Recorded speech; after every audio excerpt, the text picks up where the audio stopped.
folks, how are you all? Nice to see you again. Thank you for having me in your house. Lots of excellent produce to share with you, and some interesting news. Later on we'll have a few images from our Barrington Tops retreat winner. She went. Some of you regular watchers will remember that she was initially reluctant.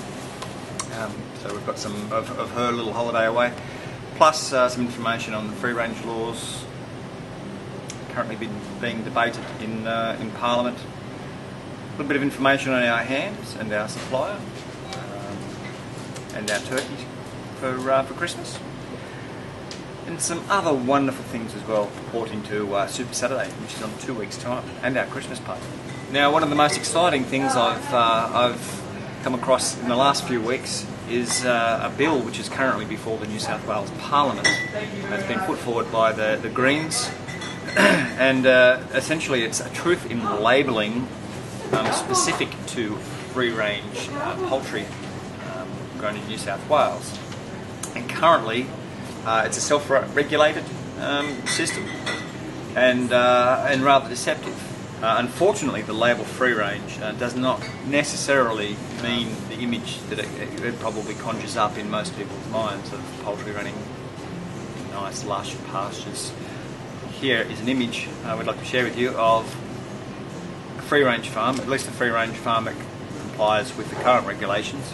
And most free range eggs in New South Wales are produced under these sorts of systems. Now, as you can see in this image, the hens are shed birds confined in very crowded, poorly ventilated and artificially lit sheds. They're unable to express their natural behaviours such as perching and nesting. What we probably can't see here is that their beaks have been trimmed with a hot blade or infrared heat. Their bones become weak, brittle from lack of exercise, and they often die prematurely. Occasionally they're left unnoticed to rot. Now, as I said, self-regulation has failed. Now, a prime example of this is the draft egg standards that were recently produced by the Egg Corporation. Essentially oppose legitimate free-range farmers, and they have attempted to define free-range by allowing a maximum stocking density of 20,000 hens per hectare. Also within that draft regulation, it is allowing for hens to be locked up 5 weeks after they start laying. Now, the effect of this is that they're conditioned to a life indoors, even if they were allowed access to outside. Their behaviour has been conditioned in such a way that essentially they'll remain inside, and they also will allow beak trimming to continue. The bill before New South Wales Parliament, put forward by the Greens in conjunction, I must say, with the Shooters Party and the Labor Party. The bill initially asking for 750 birds per hectare has been amended to 1,500 birds per hectare, which is still significantly good. What this means, it means a number of things really. It's going to protect you as a consumer, that you can actually buy free range with confidence. So we have here our some images from Cornucopia Biodynamic Farm.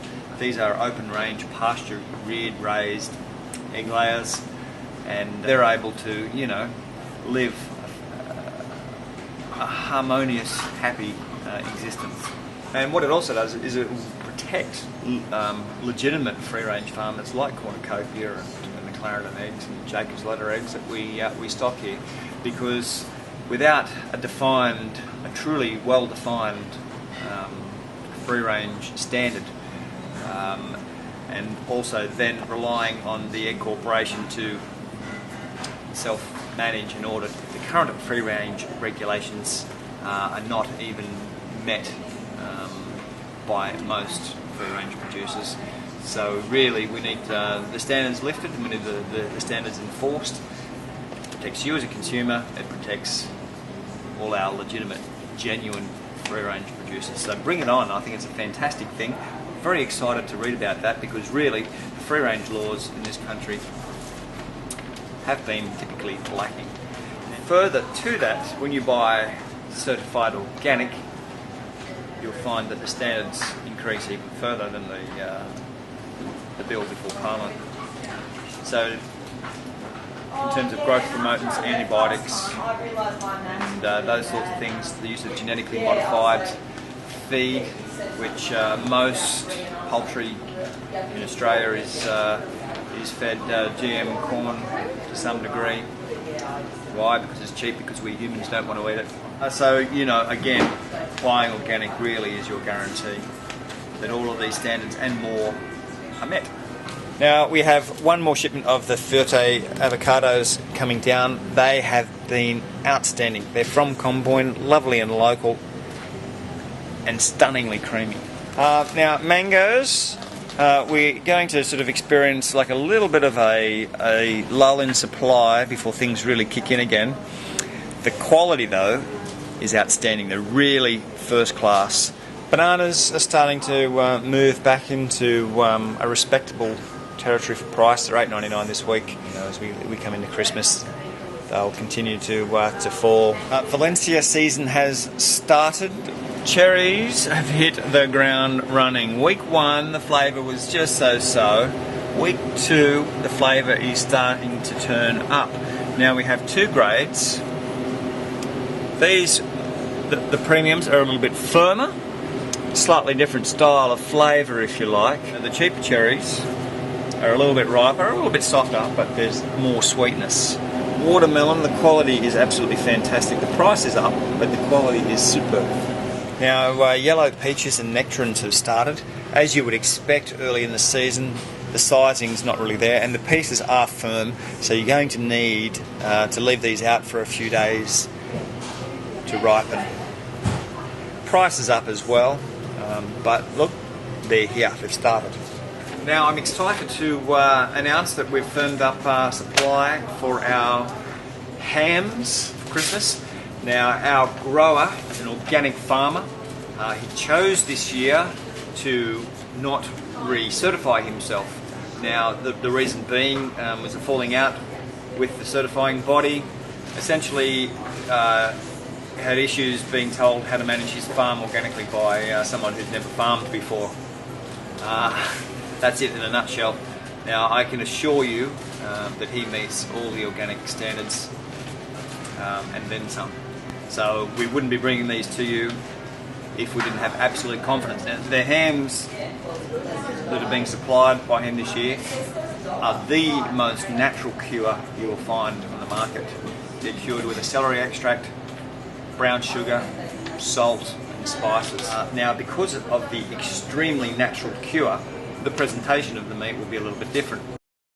Typically, even most other free-range and organic ham producers will use sodium nitrite or nitrates. The nitrite being the slightly lesser evil. But what it does, that cure, is it gives it a nice pink traditional look for a ham, which I guess most of us are used to. What we'll find with the hams this year is they'll have a more of a brownish look. Now, many of you were fortunate enough to get the limited amount we could of his ham last year, and the quality is exceptional. I absolutely guarantee you will not get better tasting, more natural ham from anywhere else. And the price is fantastic. See our website for details. And we'll also have tastings of his ham at our Super Saturdays. So if you're a little bit curious about the natural cure, how it works, the presentation and all that kind of stuff, you're a little bit nervous because it's going to look a little bit different, come up Super Saturday and have a little taste. We'll be able to answer any questions you have. Now specifically, he's not using nitrites because there's quite a bit of research these days that shows that frequent intake of cured meat has been linked to increased risks in lung problems. I know myself now, not having had anything with nitrites and nitrates in it for some time, that I've made the mistake in the past to go to a friend's place and have one of their sausages. I get shortness of breath, foggy brain, foggier than normal, behave, pick on me right now. So I'm quite sensitive to it these days, and I do find a reaction there. There's also plenty of research there that's linking an increased risk to bowel cancers through the consumption, a high consumption of nitrates and nitrites. Now we're proud to have again this year the premium grower of certified organic free-range turkeys, again for Christmas, the same supply we've had for the last number of years. Pre-orders for both the turkeys and the hams are now being taken. We'll be cutting off early December, so really I'd recommend getting in now and securing your supply for Christmas. See the website for details. The long-awaited onions have arrived. We have been waiting several months for organic onions. As I mentioned, one of the organic wholesalers has been, well, a couple of them have been importing American organic onions. We made a point of not buying those. Really didn't think the food miles were justified. So now we have Australian organic onions. They've started. Judging by the size, you would have thought perhaps they could have picked them a month ago. They're ginormous, but they're lovely and fresh. The basil's really starting to come into its own. There's lovely fresh green bunches, as are all the herbs. Lots of beautiful flat parsley and curly parsley. Coriander's probably doing it a little bit tough at the moment with the heat. We've got magnificent local produce. These are locally grown organic cos. I mean, at $2.99, that's magnificent value, and the freshness is there. We're getting deliveries, a couple of times a week. Same with the silver beet. Shorter stems, but look at nice meaty bunches, as with the pak choi. Lovely local beetroot. Carrots are eating well. Tomatoes are starting to get some really lovely colour. They're nice burnt pieces, but the flavour is really starting to come along. And slowly but surely the Lebanese cucumber is starting to slide down in price. We're a week or two away from our local grower, and look, they'll blow your mind. Now, before we leave you, the Johnsons, my favourite people. Julie kindly sent in some photos of her drip. We have edited them, given that this is a family show. But these are some we'd like to share with you of her little trip up there. Some of the comments she made, she said, the photos don't do it justice. It's truly a stunning place, and she thinks everybody should go there at least once in their life. And that's the Tops Organic Retreat up at Barrington.